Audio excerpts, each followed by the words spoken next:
Welcome to Peter and Ruffy's Football Show. We're live on Plz Soccer's YouTube channel. Delighted to have your company. I'm Peter Martin. Alan Ruff and Hugh McDonald are with me on this Tuesday. Don't forget, you can hit the subscribe button and hit the bell as well, and you'll get all the notifications of when we're live, and of course some of our unique video content as well. So lots to talk about in football, and of course, Ruffy, I missed out yesterday, but the old predictor is looking good at the moment. I'm reeling Alison in. It looks as if I could be heading towards the front again. Yeah, you were the only one that capitalised on that last Livy goal with a minute to go. The rest of us all had St Mirren to win, so you captured 5 points there. But again, it was a very unpredictable weekend for who's got nothing. You get nothing. You get nothing. Yep.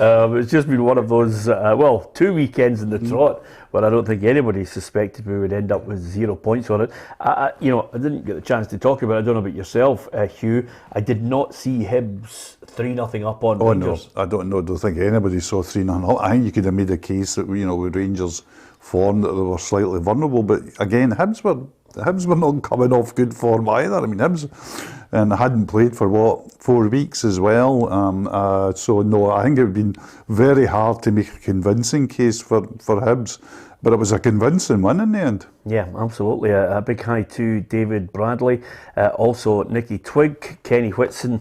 Lots of people always giving us their support on a daily basis, 4 o'clock, exclusively live on Plz Soccer's YouTube channel. So hi to so many of you who have posted messages. We try and read out as many of them as we possibly can. Of course, it's now going to be a Celtic Hebs final, and as ever, whenever you get a final, especially when you get East versus West, there's an argument brewing. I wonder if you can guess what the argument's about, Ruffy. I'll take a guess. It's about ticket allocation. Yeah, absolutely. Now, the stadium holds 52, is that right? Yes. And Celtic getting 25 and Hibs are getting 17.5? Yes. And the rest are corporate dinners. Yeah. I don't know if Hibs can complain that much about that. Celtic are the bigger clubs, have the bigger attendance throughout the season. Hibs do have a good attendance, there's no doubt about that, but they couldn't match Celtic's home attendance. So I think it obviously based on a ratio of what you do throughout the year. Well, strangely enough, Hebs say they should have had a 50-50 split, Hugh, because of sporting integrity, which is the first thing, which again is a slight argument because, as you know, in Scottish football, there's no sporting integrity, and their history of selling out major cup finals, which I think Hebs have got a couple of good points, to be honest with you. They're good points as well, but I tend to agree with Alan on the basis of, with 17,000, every single Hibs season ticket holder, that provides them with a ticket. Yeah. They get it. Celtics, if you're a season ticket holder, you've only got a 1 in 2 chance of getting a ticket. Yeah. So what do you do in football? Do you say, right, we'll give 25,000 to Hibs and we'll give 25,000 to Celtic, and of that 25,000 to Hibs, guys will be going to a domestic final, and it might be their only game of the year, maybe the only game for a couple of years, maybe the only game for 5 years, thus depriving people who go and sustain Scottish football every weekend of a ticket. So that's the circle that cannot be squared, Yeah. I think the other thing about it, though, Hugh, is I think you can always, in some ways avoid the whole hullabaloo that starts usually at semi-final point onwards. If you set in stone, here are the rules on this. If it's a League Cup final or a Scottish Cup final, regardless of who's there, it's 50-50. If you get your 50%, you can't sell them, then that block that you can't sell is given to the opposition for their chance to sell it. I think that's a fair way to look at it, if it's set in stone. But it doesn't seem to be. It seems to be this flexible change on a yearly basis. Yeah, I mean, I think as well, because what they do is they're trying to deprive themselves of more work. They're trying to say, they seriously want to say, well, that's a ticket allocation.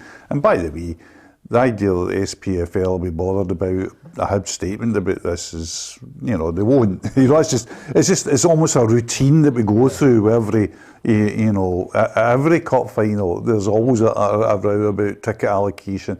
As I say, I haven't got really strong views on it either way, except, because I think either way you can make a case. But I sometimes think the case for giving bigger allocations to the bigger clubs is sometimes understated, because what we're talking about is fans who go every week. There'll be fans who go every week, and have gone every week for years and years and years, won't get a cup final ticket.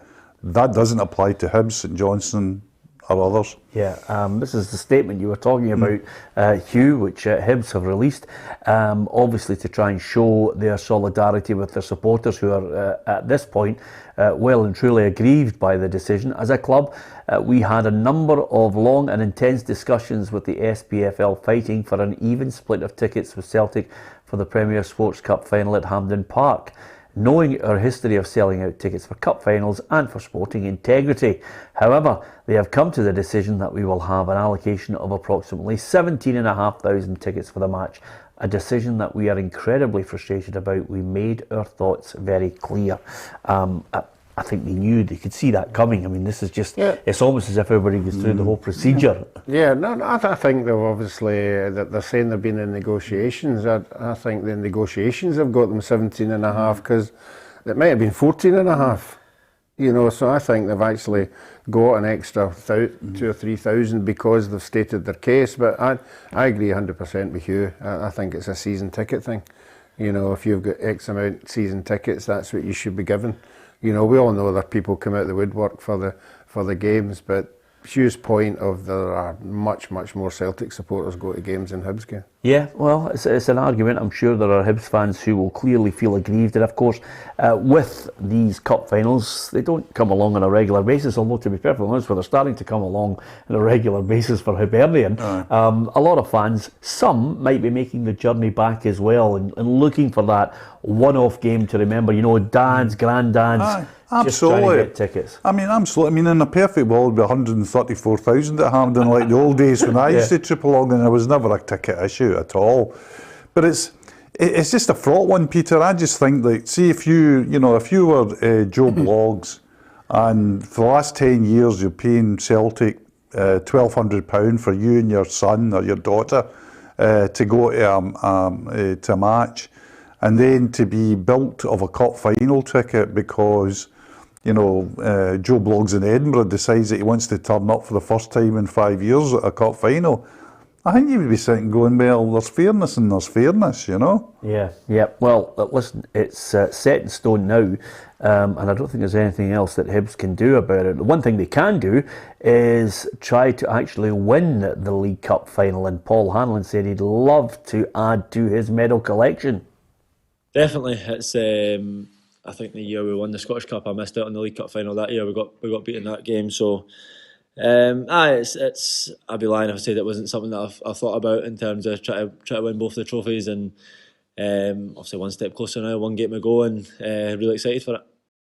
Yeah, you should be excited as well, Ruffy, because this is a side that didn't show a bit of form going into it, but Rangers had been kind of a stop-start. You know, 1 minute you thought they were really motoring against Motherwell, and then all of a sudden, there was the judder again, and Hibs capitalised on it and showed up. And with Boyle through the middle, they looked really dangerous, and I think they could cause Celtic problems. No, I think leading up to it, when we were all speaking last Friday, we were partly giving Hibs not any chance, but no chance, because Rangers were still winning games, they weren't playing well, they were top of the league, they were still scoring goals, they were conceding goals.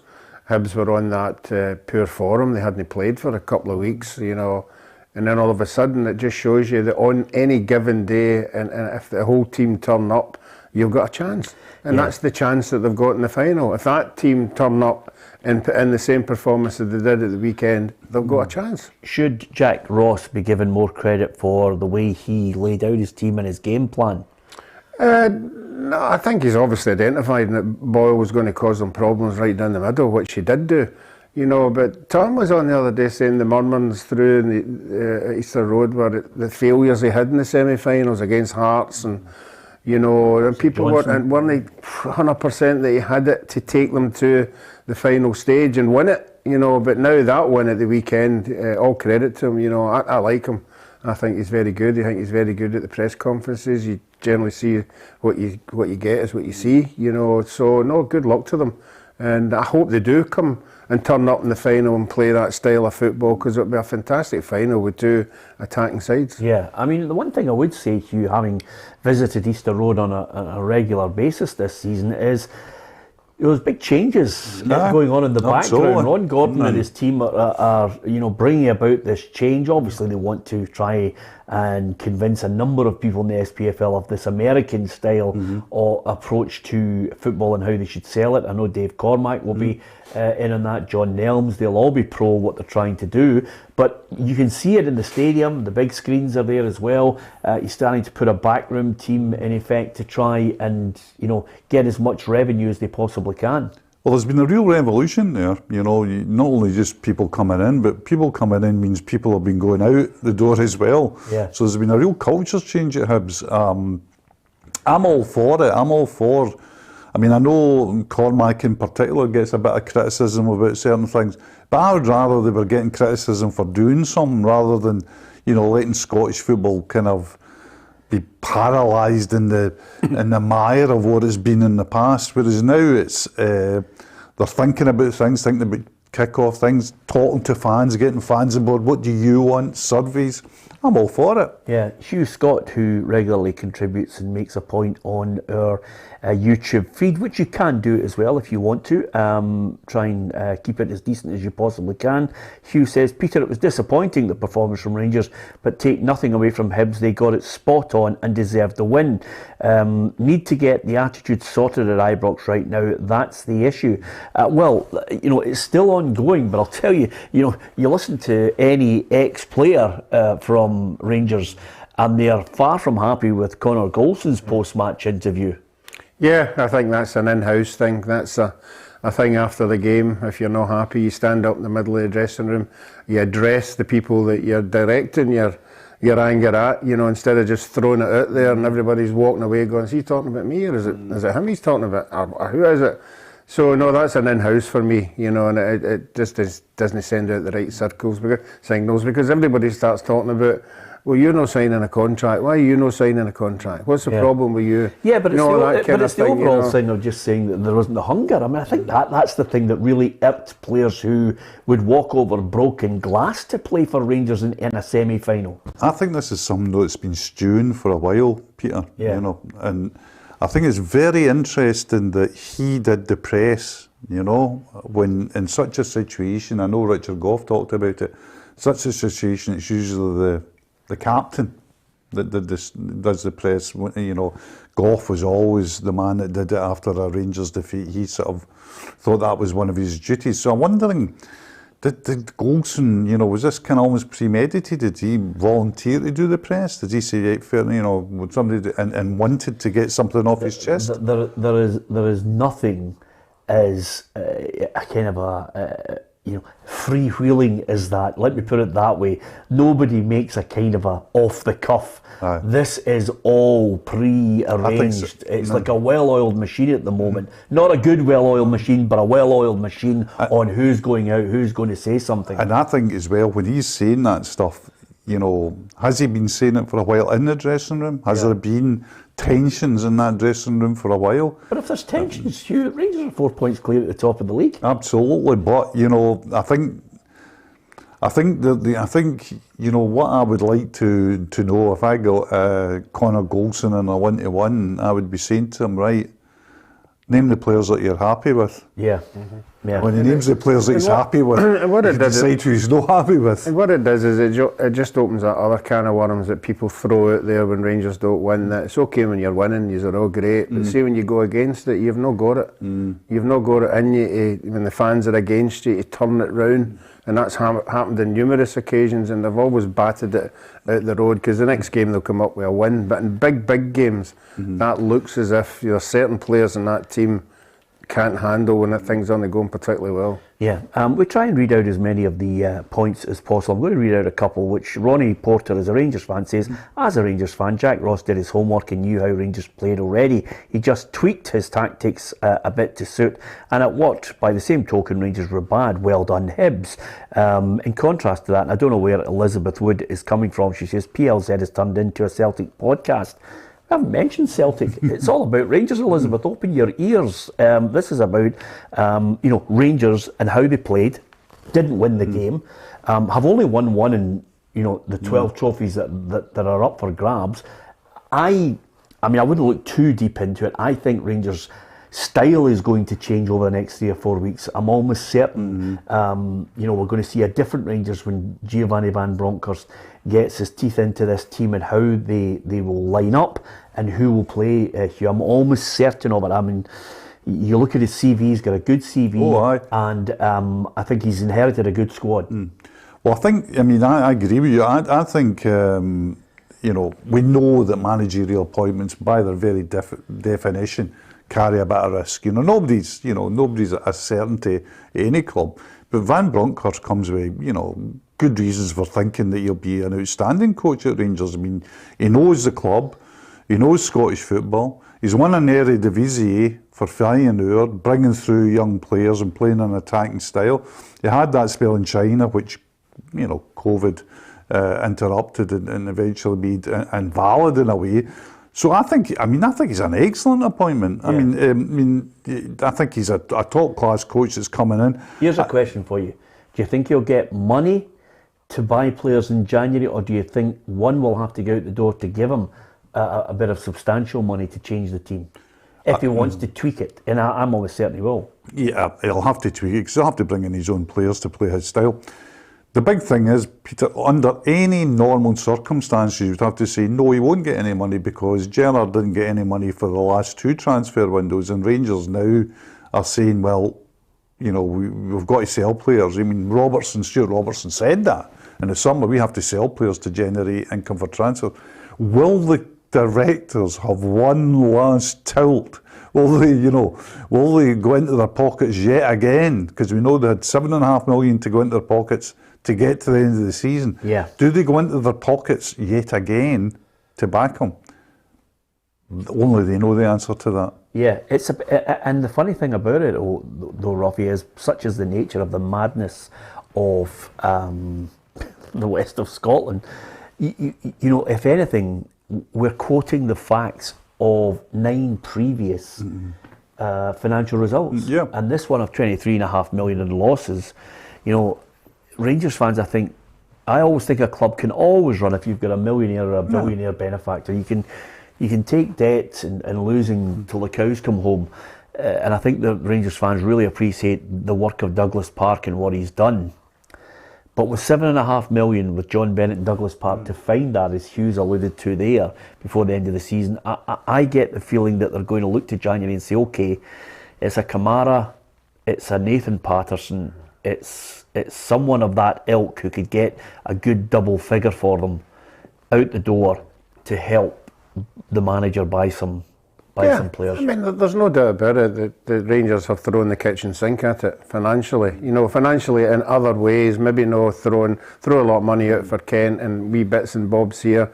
The players will all be on excellent wages. That's where the money will be going out the door. So yeah, the Rangers are no different from any other club. You need to balance the books. You can't keep throwing out they kind of figures. But the bottom line is, nobody's interested in these figures if you're winning. Mm-hmm.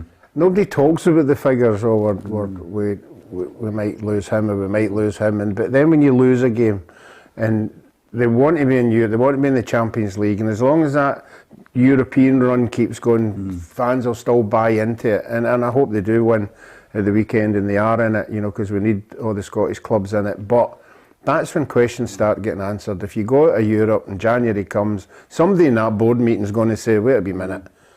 Just like you've said there, I'm quite happy to put more money in, but we have to be realistic here. We've got 2 or 3 players we could ship, to sort of bring that money in. And you have to be perfectly honest that Steven Gerrard, down there in England now, will have identified maybe 1 or 2 Rangers players that he would like at Aston Villa, and he'll have to assess, are they good enough? I would say the boy Patterson. If the boy Patterson is anywhere near what everybody says he is and what he's going to be, he's the one to bring that money debit down.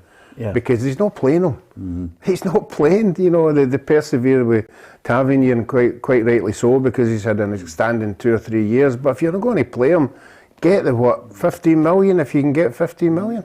Solve the problem. Ronnie Porter says we're not listening to what Ross Wilson said. Ronnie, we are. We're taking everything into consideration. And the quote from Ross Wilson is basically, Hugh, we've been really, really clear as a club, as our communication, that we see player trading as something that has to be normal for this club, as it is for nearly every other club in world football. You trade, you get money for someone, that allows your manager to buy one or two others. It's not a criticism. I mean, this is the thing about it. It's not a criticism selling one player and giving the manager money to buy two or three others. Well, Wilson was pretty cute in what he was saying as well. He says we don't need to sell, right?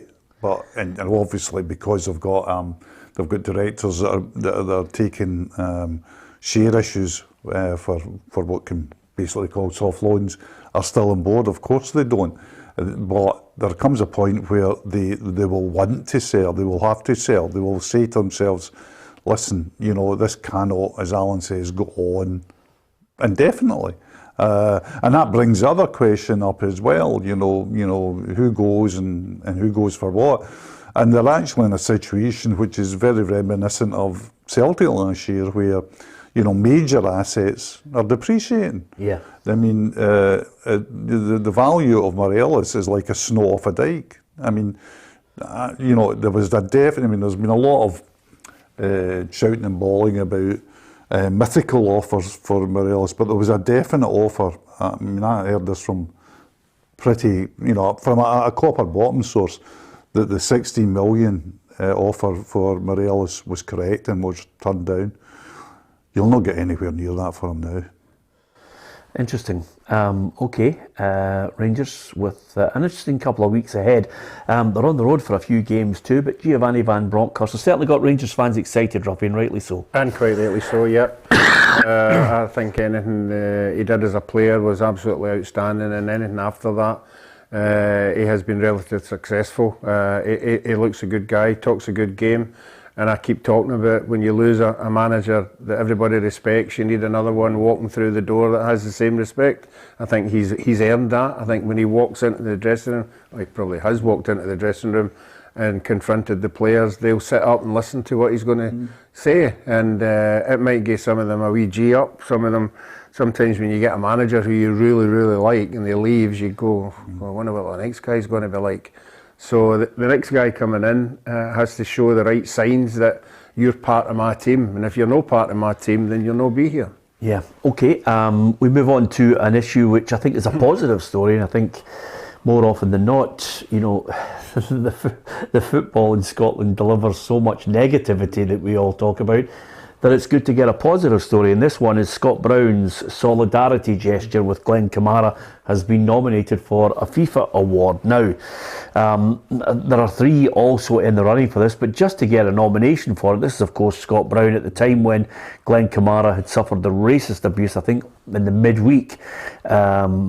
Then basically Scott Brown for the Old Firm game come up and just put his arm around him, and I think it was a brilliant gesture that the Celtic captain showed on that day, just to say, we're with you, we're backing you. And it was great, especially in such a hostile atmosphere that the Celtic Rangers match can be. I think it was a really great touch, Ruffy. Yeah, that's another side that we talk about on the show numerous just to let people know that football players are human beings, and they have human feelings like everybody else. And he's identified a player who has gone through something he's never went through, but in another sense he is going through it with the amount of abuse that he gets, so he knows physically and mentally what that affects you in a day-to-day life. So he's went out of his way to go up to say whatever he saved, and well done to him, and it'd be a great message to send out to everybody if they did win it. Yeah, here's the statement coming out from FIFA on this nomination. It was a gesture of solidarity from the then Celtic captain on behalf of the club to Glenn Kamara. One that was appreciated at the time and one which has now been acknowledged by FIFA. Scott Brown is one of three nominees, including the Danish medical staff and players who responded heroically to the collapse of Christian Eriksen. The other nominee is former Sampdoria boss Claudio Ranieri for forming a Guard of Honour for recently crowned Serie A champions Inter Milan. Well, with all due respect, I'll give you my 1, 2, 3. See if you're going to disagree. Well, the reverse order. Yeah, the Danes have got it in the bag. Yeah, and I think Scott will be happy with a silver, and then maybe Ranieri bronze. Absolutely. Yep, absolutely. It's still great to get nominated. Nomination's fantastic, but the Denmark thing was. Goodness gracious, I always remember watching it live, Peter, you know, and you're saying to yourself, God, this is awful. I thought it was a brilliant, quick thinking move by the Danish players. And Kjær, the captain, was so immediate on it, and the players were so immediate and you could see the players as well were really badly affected. Several of them were really shaken by it. Even the away team. The away team standing at the side were absolutely just couldn't. But I thought it was really quick thinking to form that guard around them, just privacy. To give them that privacy, because I think the BBC got criticised for their coverage of it, which I thought was a wee bit unfair on the BBC, because at the end of the day, you've got a match going on. I don't think I may be wrong. I mean, I don't think there was that gory element of, focusing in on it. I think they were taking somebody else's feed as well, obviously, well. It was a general feed. I would have cut away quicker than that. Yeah. And I remember saying it at the time. I said some producer of the BBC should go back to the studio. Did you think it was too long? I thought it was too long on it. I think they should have been back to the studio. Now, I know we've all been in situations in press and media where you're stressed and certainly I wouldn't be too harsh with my criticisms because sometimes you just make those calls. By the time I felt, just switch back. Strangely enough, afterwards I thought the much worse situation was I was watching the news, after it happened, the network news. And the network news weren't really mentioning it at all. And I was kind of screaming at the telly, saying, this is just laziness. You've got to, somebody should be on the line now saying, this is a huge thing that's happening on a football park somewhere. But they'd obviously get almost lazy, they'd got their running order and didn't want to break into it. Television can be pretty rigid that way.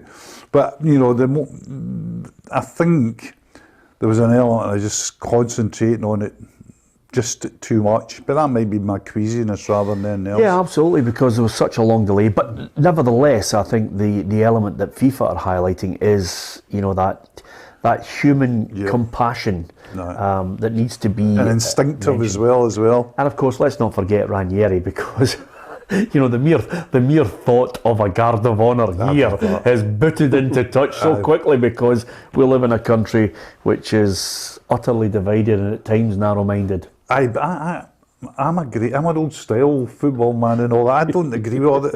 How do you feel about? How would you feel about giving a Guard of Honour to champions and that? I've done Guard of Honours before, but you're standing there applauding, but you're not even thinking about what they've done. You're thinking about what you're going to do to them. You might be champions, but as soon as that whistle goes, you're getting it, sort of a thing, But you've got to do it. You've got to. I think it's just a gesture, Yeah, so we're not having the Guard of Honour then. No. Maybe it's just the country we're in that there's that element of it. You can have a Guard of Honour as long as you're allowed to hit them as they pass. That'd be good. Never a truer word spoken. No swords. A big bouncy baseball bat, a rubber baseball bat. The madness of it. Okay. Scott Bain's got a new deal until 2023. That one caught me by surprise, but Celtic just looking for second and third goalkeeper cover. Yeah, and especially with Barkas, you would think, Barkas offloaded at Christmas, certainly offloaded at the end of the season. You would presume that Celtic are negotiating some exit plan for him. That one's just been the, as Boris said, about Boris Johnson said, it's just been car crash. I've been driving the car and it was in a car crash, and that Barkas thing is almost inexplicable, that a guy who could be scouted so methodically and so diligently, and then just nothing. Not even a I thought that he would be... Well, listen, Hugh, the world is a strange place because you couldn't rule out the boy going away and feeling comfortable maybe back in his homeland and doing something, because I give you Anthony Ralston. You know, people were looking at offloaded, couldn't get a game for St Johnstone. Suddenly he realises, am I really going to sign a deal at Celtic and sit on the bench and be a complete afterthought? And suddenly he got his chance because there was no right backs. This is your chance, son, and he grasped it. But that is football, though. I mean, football, you know, people say, you know, it develops over a long period of time, but there can be just little moments in football. If you think about it, at the beginning of the beginning of the season, Postecoglou gets off to an erratic start in some ways, and it'll not last to Christmas, you know, and you know, that'll be it. And then suddenly it changes again. You know, the momentum's not completely changed, I don't think, but the narrative's changed a little bit, and it'll change again, you know, as the season unfolds. And that's football. I mean, for example, see Dean Smith getting sacked by Aston Villa. If you'd have said to me in the summer, Dean Smith will be the first EPL manager, or one of the first EPL managers, there's absolutely no way. And he's brought them up with the bootstraps from the bottom of the Championship. He's brought them in.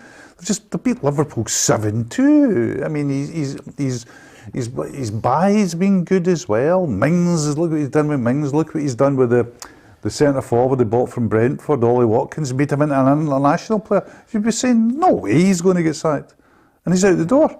Yeah, absolutely. Listen, I was going to ask you about this, Robbie, but I'm not going to ask you. I'm going to let you off the hook, and you'll thank me for it in a moment, because Hugh will offer a short and sharp, logical answer to it, and then you'll look at me and you'll go, thank God you didn't ask me that, Peter. There seems to be a real bit of unrest in the background. It's slightly away from the footballing aspect of it at Celtic Park, Hugh, with the potential appointment of Bernard Higgins as their safety and security advisor. Anybody from the Green Brigade to fans groups, podcasts, they're all saying that they will refuse to recognise or engage with Bernard Higgins. Is it a pinprick on the backside, or is it something that Celtic should pay heed to? They'll not. If Celtic board want Bernard Higgins in the position, Bernard Higgins will be in the position. Simple as that. Okay. There you are. Oh, I'm glad you never asked me. I thought you might be happy just to dodge that one. Sometimes we obviously just go left and right of our main football topic. One that I think you will be able to comment on, and I'm absolutely gobsmacked. I look at it time and time again now, Rafi, over the last couple of days, and I cannot believe it. The bid for Aberdeen to get the Funso Ojo sending off for the fan incident can't get it overturned. The SFA have held emergency talks yesterday to find a way of trying to get round this ordering off, but they couldn't get a solution on it because of the way the rules are stated. Yellow cards can only be rescinded for mistaken identity or cases of simulation. Now, the fan has been arrested. Dundee United have cancelled his season ticket, banned him from the stadium. So Funso Ojo will be suspended for the league game against Celtic, which I just think it's a travesty. It's a travesty, and the first thing you've got to say is change the rule. If you can't twist it or tweak it, change it. Change it right now, because everybody saw at the weekend. Everybody saw that this makes a fool of that rule. So how do you change that rule, though? Just I'll get use a bit of common sense. No, but referee, how do you make the referee, when he has to make the decision, he's going to say, right, if I let him off with this, I've got somebody marking me, and if I don't go with the rules. Change the rule so the referee can have a bit of leeway in what he can do. No, I get what you're saying with change the rule, but if you change the rule, it opens up a wider scope for what challenges a yellow card, Hugh. Do you know absolutely. You're not going to get every day a Funso Ojo jumping over the board and running towards a fan. I think there should be one simple way out of it would be to say there's an option for a referee on his own, without any complaints on that, to retrospectively come back and say, I withdraw that yellow card.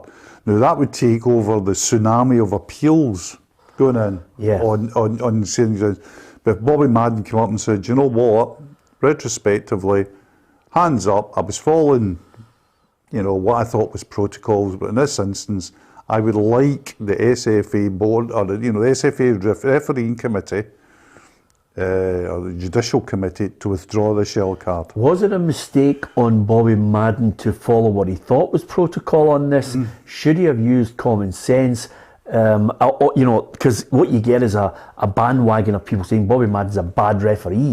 You know, it's looking at that category and saying, even because he is boxed in with the rules, did he make a mistake on that? Was there even an element of wriggle room, Hugh?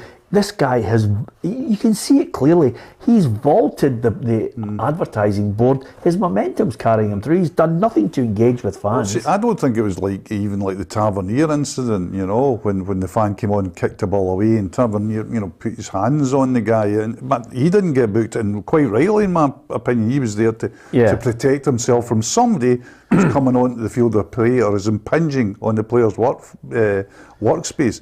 And I think that if, you know, Ojo in any way transgresses into the stands, of course, that's a different thing. But this guy's impinging on Ojo's place of work. So I think there should never have been a booking, and I don't think he would have been marked down for not giving a booking. I don't think there was enough in it anyway to book him, because I didn't see any real aggression from Ojo at all. You know, he was stunned and he went, you know, what's happening here?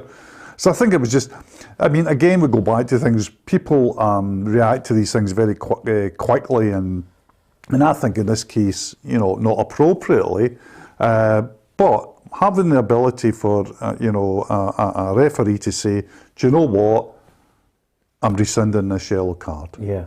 Or I'm putting it to the committee, a judicial committee, I think I should rescind this because of these reasons. That might be a way around it. You happy with that, Ruffy? Yeah, I'm happy with it. I know just Hugh touched on it briefly there, he's not going to get marked down, but somebody would have noticed it. You know, and these referees, a lot of people don't realise that these referees get marked throughout the season. Absolutely. And when it comes to the end of the season, and a pivotal moment for the end of the season as the referee is a cup final coming up. Yeah. Yep. And if these marks are out there for everybody to see, they're the guys who get the cup finals. Yep. And that's obviously got to be at the back of his mind. But I really do think he should be given some kind of leeway to change that decision. Yeah, okay. One player who's attracting a fair bit of interest on the park for what he's doing is John Sutter. He had, well, an absolutely fantastic couple of weeks there into the Scotland squads. When there was a dropout, he started the game, popped up with a goal, and it's been superb for the boy after all those injuries. I think so many people wishing him all the very best, but suddenly, Ruffy, you know, he can sign a pre-contract, you know, in the transfer window. Hearts have offered him a deal, trying to get him to stay with them. He's had 3 Achilles tendon ruptures, but the form when he's playing, he looks a player. Celtic and Rangers and 9 clubs down south apparently are all registering an interest. Yeah, well, that's one of the reasons why they're waiting, because obviously you have to see the calibre of the teams who are interested. His agent will obviously be up, there'll be contact being made, you know, and he'll have to make a decision. And unfortunately for Scottish football, that decision 9 times out of 10 means he goes to England. You know, we saw big players for Aberdeen leaving just because to the championship teams, excuse me, because of the financial rewards down there. Everybody wants to be in England. It's a stepping stone for wherever he goes to, whatever. And it's just unfortunate that we can't compete with anything in England. And good luck to the boy for what he's went through and everything. He's got to look after himself and his family. Yeah, I don't care whether it's Rangers or Celtic. I think if he stayed in this country it would be great, but obviously as is mentioned there, his brother's down there and he might be saying to him, listen, get down here, there's big money.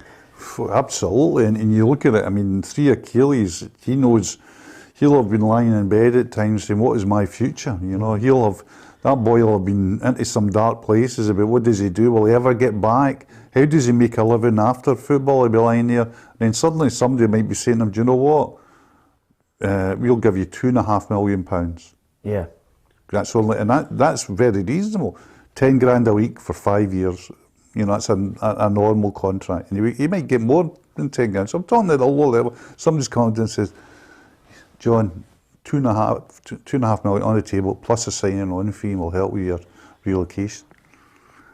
If you've been in a dark place saying, God, what am I going to do? Or, what am I going to do in my life? Although I don't think anybody can turn that down. a dark place is sitting next to Craig Gordon, and Craig Gordon says to him, listen, it ain't over.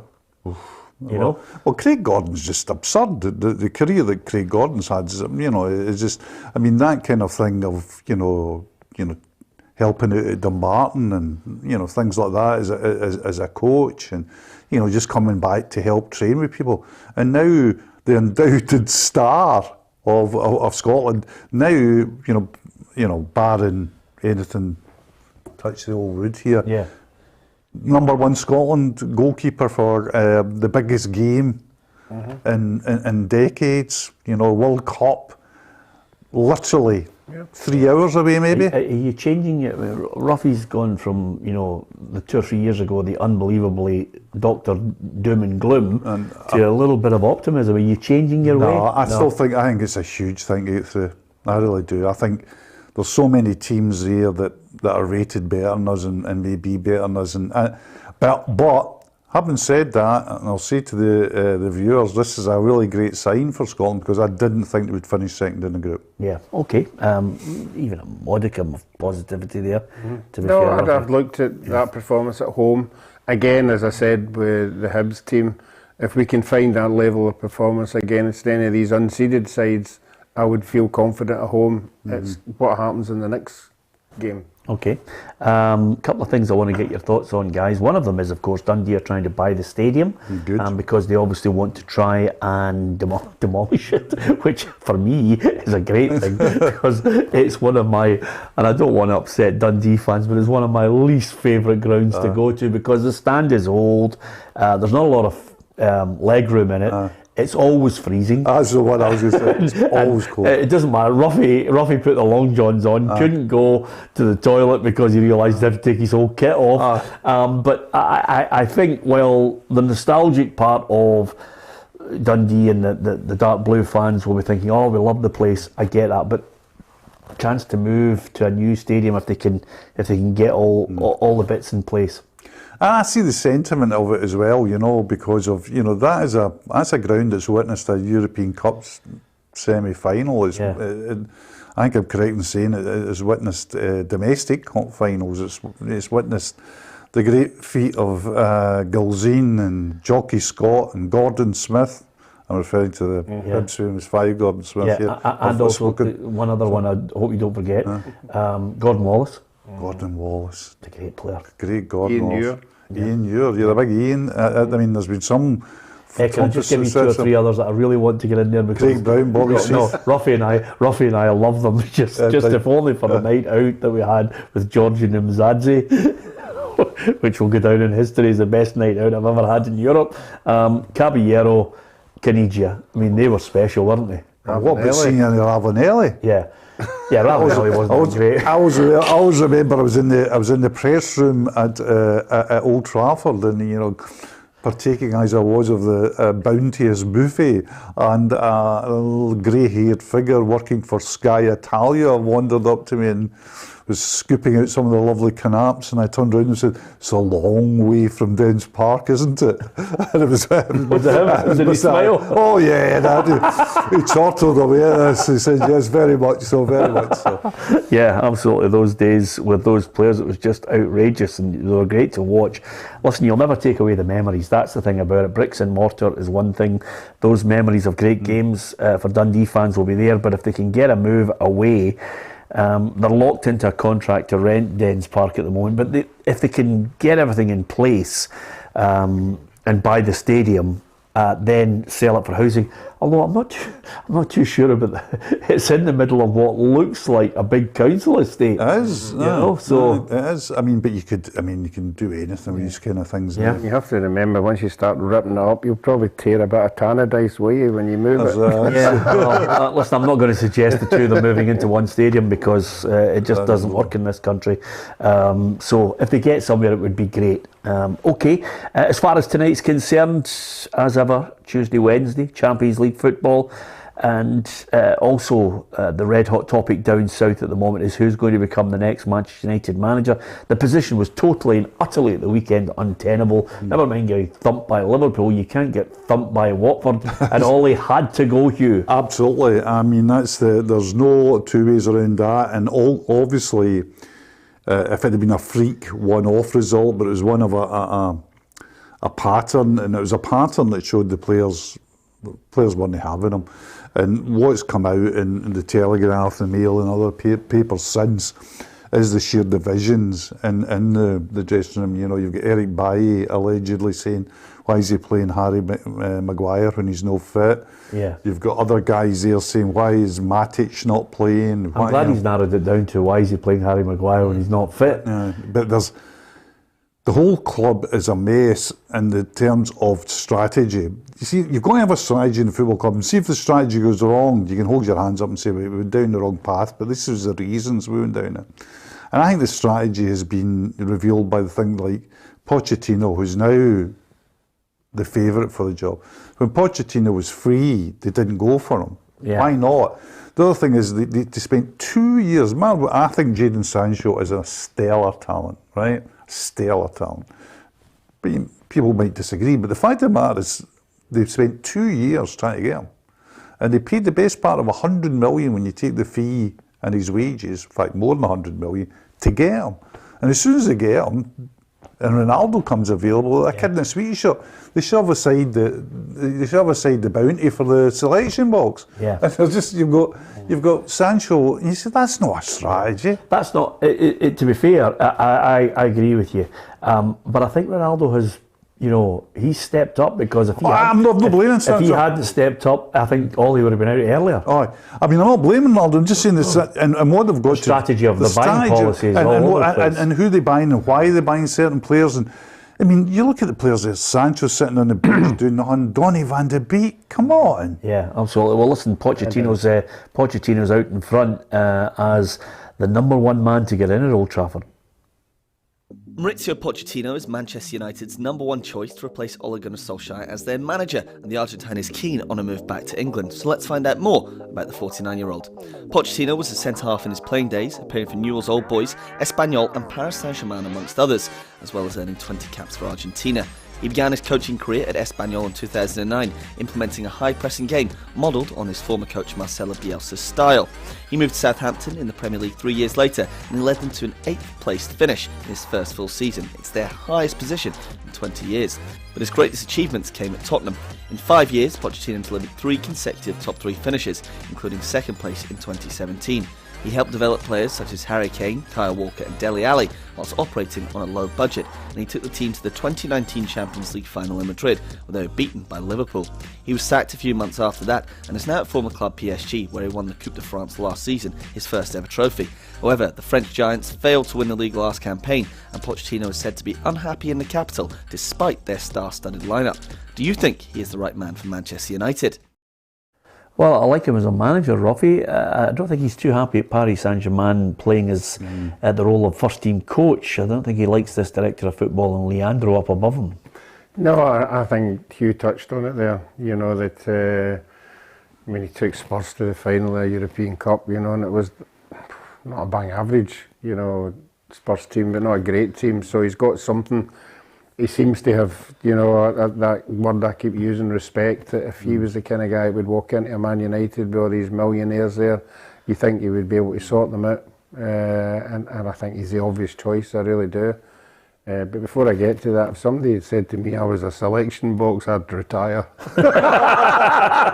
Yeah, Hugh's got a wonderful way of trying to paint that picture for you. Listen, Villarreal against Manchester United doesn't have Pochettino yet. It's Michael Carrick who is in there, and he's got to try and get the players focused on the here and now rather than what has gone before. Yeah, listen, we could sit and talk through all sorts of different things right now, but it's, for me, it's not to be looking back right now. I think, of course, I know in my own mind what I could have done better, what could have been improved. As Harry's already said, I think it's important that everyone looks at themselves and thinks what you can do better. Yeah, so Villarreal against Manchester United. Here are the fixtures, and here's how those Well, here's how Villarreal against Manchester United fits into what's on offer tonight. Dynamo Kiev against Bayern Munich, Villarreal Man United, Barcelona Benfica, Chelsea against Juventus, Lille against Salzburg, Malmo against Zenit St. Petersburg, it's Seville against Wolfsburg, and Young Boys against Atalanta. So you can pick what you want from that. Where's your eyes going to be fixed tonight? Chelsea, Juventus for me. Yeah. Very intriguing game. Juventus domestically very poor. I think they're 8th in the league, but they've already qualified for the knockout stages.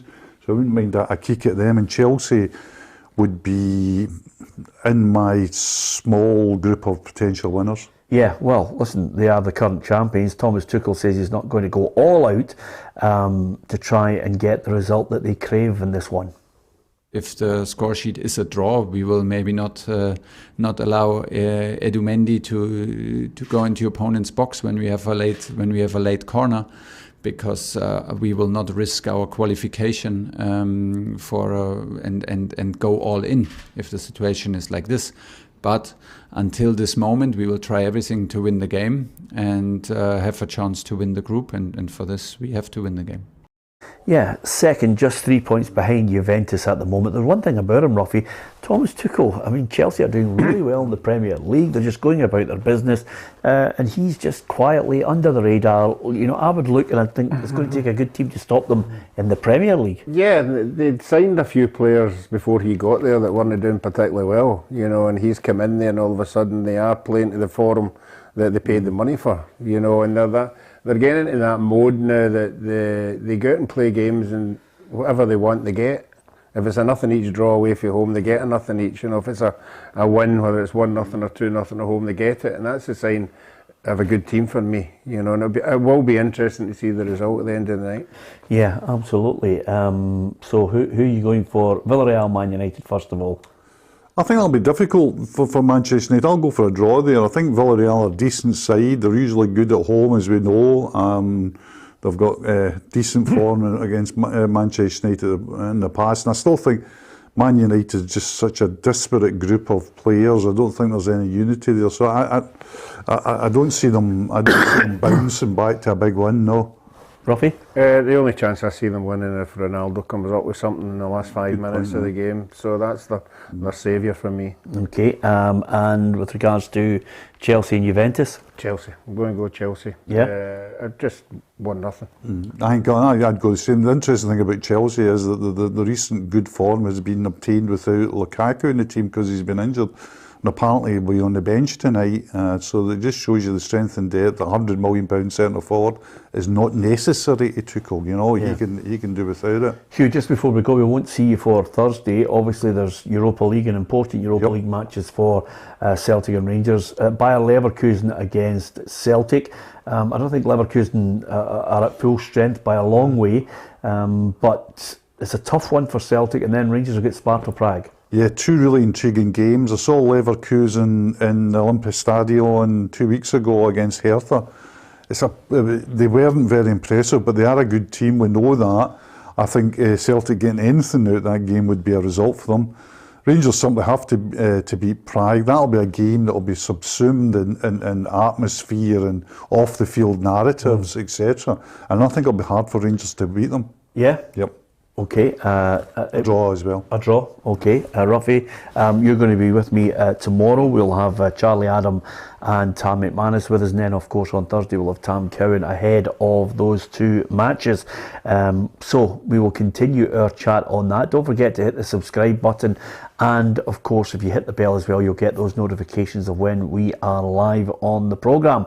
And we've got a one-to-one coming up this week with Gordon Strachan being released, looking back over his career, not only on the playing field but as a manager as well, and share some great stories with us. Good tale. If you like your football and you're a neutral or indeed a fan of Gordon Strachan, it's well worth the listen, albeit you can watch it on YouTube or you can listen to it on our podcast too. So with that in mind, Ruffy, just last question to you.